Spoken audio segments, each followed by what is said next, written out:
Hello children, today I will tell you a story and the name of the story is Everyone is Equal. It is a story about human beings in which all, rich and poor, all are equal. Okay? We are all human beings, so we are all equal. बच्चों, क्योंकि भाई भगवान ने हम सबको इंसान बनाया है तो हम सब क्या हैं? एज अ ह्यूमन बींग्स हम सभी लोग इक्वल हैं. हमारे में किसी तरह का कोई डिफरेंस नहीं है, कोई बड़ा नहीं है, कोई छोटा नहीं है. उसी से रिलेटेड एक स्टोरी यहाँ पे आज मैं आपको सुनाने जा रही हूँ. ऑल जॉब्स आर इम्पॉर्टेंट, मतलब सभी जो काम है वो इम्पॉर्टेंट है, वो ज़रूरी है.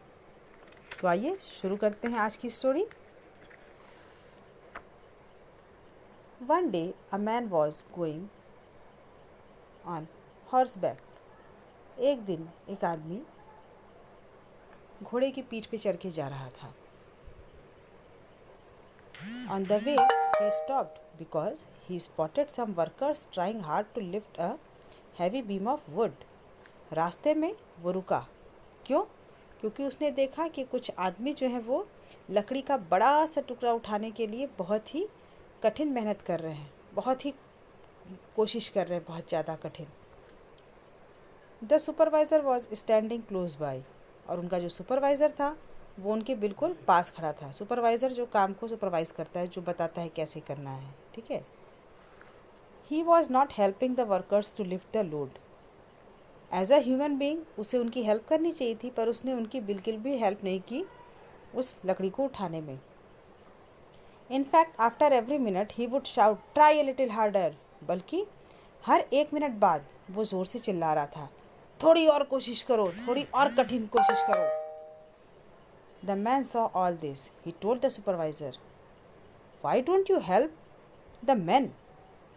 वो आदमी जो है उसने ये सब देखा. उसने सुपरवाइज़र से पूछा कि तुम इन आदमियों की मदद क्यों नहीं कर रहे हो. The supervisor said. सुपरवाइज़र ने कहा, आई एम देयर सुपरवाइज़र. मैं इनका सुपरवाइज़र हूँ. This is not my work. ये मेरा काम नहीं है. These men are supposed to do this work. इन आदमियों से ये आशा की जाती है कि ये काम करेंगे. I cannot spoil my clothes helping them. मैं अपने कपड़े ख़राब नहीं कर सकता हूँ इनकी मदद करके. उसको लगा कि भाई यहाँ गंदगी है और ये गंदगी मैं टच करूँगा तो मेरे जो कपड़े हैं वो गंदे हो जाएंगे. The man got down from his horse and helped the workers to lift the heavy beam. वो आदमी जो है अपने घोड़े से उतर गया और उन आदमियों को, जो बाकी दो आदमी काम कर रहे थे, उनको वो हैवी जो लकड़ी का टुकड़ा था उसको उठाने में उसने मदद की. After the job was done he came back to the supervisor and said. जब काम हो गया पूरा तो वो सुपरवाइज़र के पास आया और उसने कहा, I am the president of this country. मैं इस देश का राष्ट्रपति हूँ. Please call me when anything needs to be done. Please मुझे बुलाना जब कुछ भी किसी भी काम की ज़रूरत होगी. I don't mind spoiling my clothes. मैं बिल्कुल ध्यान नहीं दूंगा अपने कपड़ों के गंदे होने का.